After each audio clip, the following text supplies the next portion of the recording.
Vous écoutez le podcast Les agités du bocal. Conseil de développement.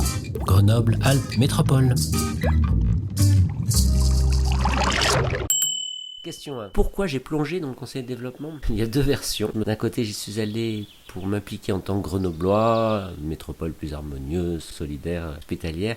L'appel à candidature parle de membres agiles et bons, et c'est ça qui m'a parlé. Mais de l'autre côté, je suis aussi un espion, un petit espion. Je suis glissé dans cette aventure parce que dans mon métier, chercheur au CNRS, je fais des enquêtes sur le goût du pouvoir, sur les mystères de l'engagement militant. J'essaie de comprendre la passion qui font que des gens ont une envie irrépressible de représenter les autres. Et le C2D des agités ressemble à une sorte de laboratoire en miniature de la violence. Question 2. Pourquoi j'ai choisi le Véron comme nom de poisson pilote dans le bocal ?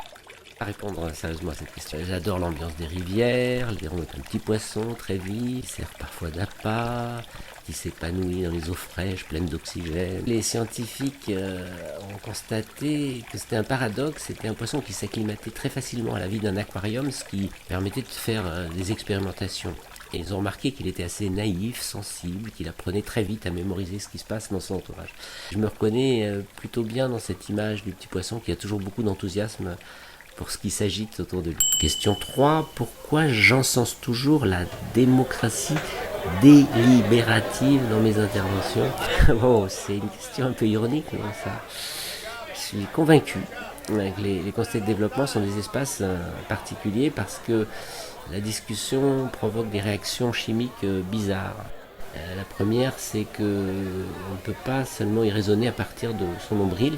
Je crois qu'avec la palabre, avec la délibération, on est amené à se mettre dans la peau des autres, on doit chercher des compromis, on doit dépasser les conflits, les précarés, les préjugés. Et si on revient au contexte général, tout le monde constate aujourd'hui que Grenoble, la métropole, est en panne de lieux où il y a un débat, un grand débat sur un avenir partagé. Et dans mon esprit, le conseil des agités, c'est une façon de retrouver de la confiance, d'inventer des pistes sensibles pour parler ensemble. Je trouve que c'est un peu une thérapie collective sauvage. On y donne plus d'importance aux enthousiasmes qu'aux colères.